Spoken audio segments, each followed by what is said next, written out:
Welcome to the Elevate Your Brand podcast, where we help online coaches learn how to elevate their brand, become the experts in their industries so they can bring in more clients and create a life they want. I am your host, Chris Anderson. And if you want to make a difference in the lives of others, share this episode, go over to Apple Podcasts and follow us there to leave a positive rating and review. And together we can leave a bigger positive mark on the world. Today, just going to hit on the importance of overall exercise on our health. And again, disclaimer, and I'm going to read this. This episode is for informational purposes only and is not intended as a substitute for professional medical advice, diagnosis, or treatment. Please consult with a healthcare professional before starting any new exercise program or making any changes to your existing routine. The content in this episode is not intended to be definitive guide to the most effective types of exercise for improving overall health and well-being.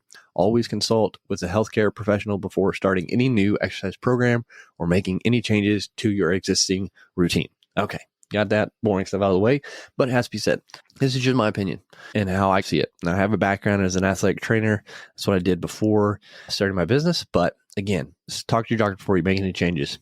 I just want to hit on the essential components of overall health and what you can do, for my opinion, to better that. Exercise is just a crucial piece to your overall health. And when you feel good, when you look good, everything else improves. Your actions, your confidence, your relationships, your business, everything stimulates from your health. Because if you don't feel good and you don't look good, your confidence goes down, your actions go down because you don't feel like doing anything because you just want to lay around and feel better. So that's why it's so important to take care of yourself, take care of your health. And so let's dive into it. There are a lot of different ways that you can exercise out there and improve your health and well-being. You all probably know cardio. Cardio is a good activity that you can do to help your heart health, improve your overall cardiovascular fitness. These are things like running, cycling, swimming, walking really fast if that's where you're at, and that's okay if that's where you're at.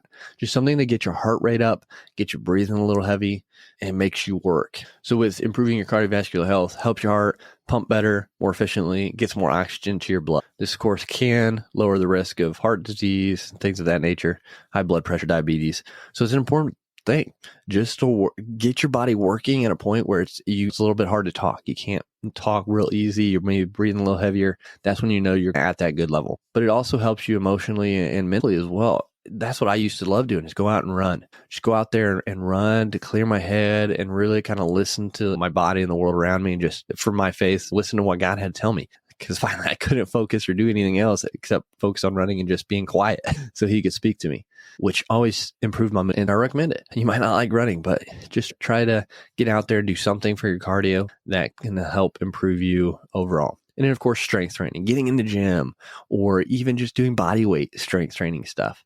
Just something of that nature to build resistance, or have your muscles build resistance and grow. That helps your tendons, ligaments, all be stronger because you're putting that resistance on them through the movements you're doing. This, of course, lifting weights, like I said, using resistant bands, doing body weights, like I said, like push-ups or squats or lunges or things of that nature. Those are all strength training that you can do, and you can do it without having all these excuses. You can do it in your house. You can do it in your bedroom, wherever it may be, just to get some. There's so many benefits, of course, like I said, just getting stronger muscular with your muscles, getting stronger with your muscles, your tendons, your ligaments. But doing that also helps improve flexibility.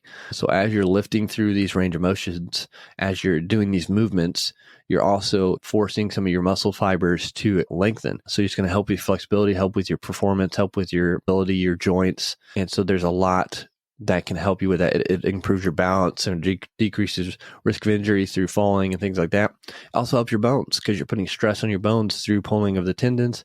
And so you strengthen your bones as well. So wolf slaw, things like that.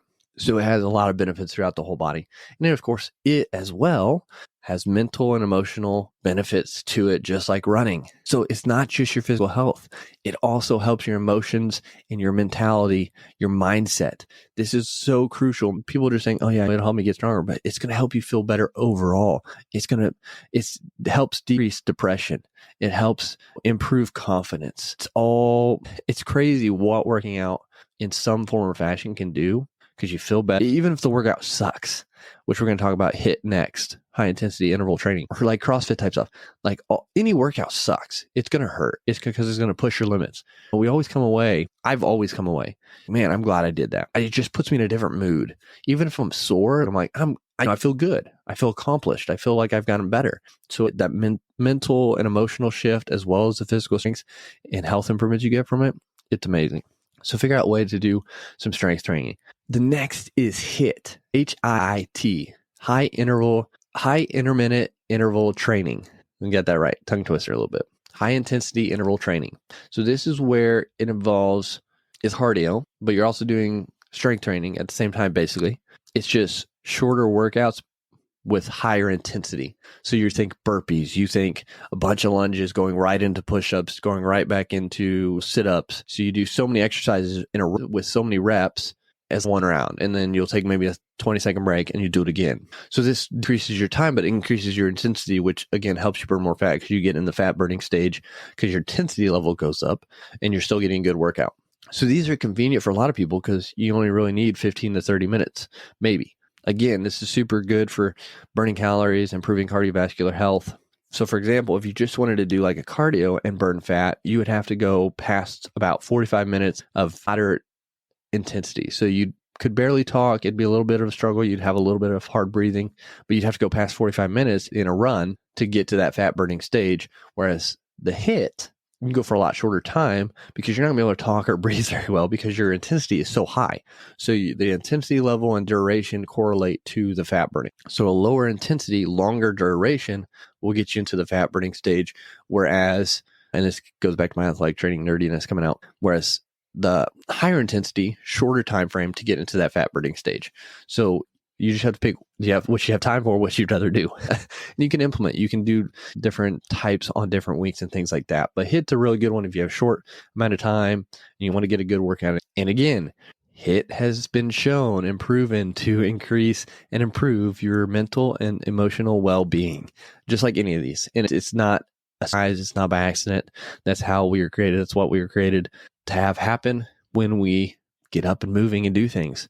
You think our ancestors, they were always active. They were always doing something, whether it was prehistoric, where it was fight or flight, where they either were out there hunting or planting or escaping danger, or Middle Ages, where they were growing their things. They were working. They never just sat down and watched Netflix all day. So back then, their activity was constant. And that's why people are like, Chris, you've never gained weight. You're the same. I'm like, even if I don't work out that much as some other people, I'm still moving. Like rarely ever do I sit down and just watch a TV show or a movie. And maybe it's a toxic trait that I can't sit down and relax sometimes. But again, that's why I think I burn so much, because I'm always active doing something here in business, or taking care of family stuff or house stuff, or just getting outside and doing things with the animals, like always on the go, always moving around. So I don't sit. But that's the difference between generations ago to now. We have more access to comfort and relaxing. Where's the line of relaxing and laziness? Where's that line? That's a whole nother episode. But so yeah, so you just have to do more physically with your body, because you're not. You know what, Chris, I got 10,000 steps today. Most steps, I got 20,000 steps today. Great. But that's, this is my opinion, that doesn't cut it. You're not going to see many results by just tracking your steps. Let's just do more, work harder, and you'll see. But the last thing you can implement too to improve health and wellness, and this is one that I really have to focus on more, is yoga, because it's the whole body. And it makes me have to stop and just be present, because I'm not very flexible. That's my weakness. So I need to improve that. I need to improve my balance more, and my breathing and meditation. All that combined is a great thing for me. And I fight it because it's, like I said, I'm not flexible. So that's a hard thing for me. But it's so good for everybody. If we could all improve our flexibility and our blood flow, and our nerves would stretch by doing this, we'd see a lot of improvement there as well. So yoga is a really simple one you can do, like even right before bed. It doesn't have to be a long yoga session. 5 minutes, 10 minutes, it's still something. Because yoga helps improve your flexibility, your stability, and improves your range of motion, helps your joints. Would help all you with lower back issues that are, my lower back hurts. Yeah, it's because we sit in our legs 90 degrees to our back, and then our knees are 90 degrees to our femur, and we're doing that constantly. So of course your hip flexors are shrinking because you're at 90 degrees. So they don't have to go as far. Whereas if you're straight leg, and then it pulls on your back. So again, nerding out with my past. Yoga, stretch. Even if it's just in the middle of the day, where you just do some stretches to counteract the sitting that you've done all day. So like a lunge almost. just get out there and do some stretching, and it'll improve your overall health and wellness. But again, I'm not a doctor. I used to be an athletic trainer, but that doesn't matter.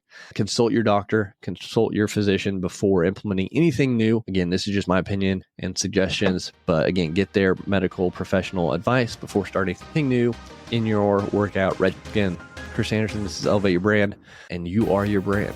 So go out there, make yourself better, elevate, and we'll talk to you next time.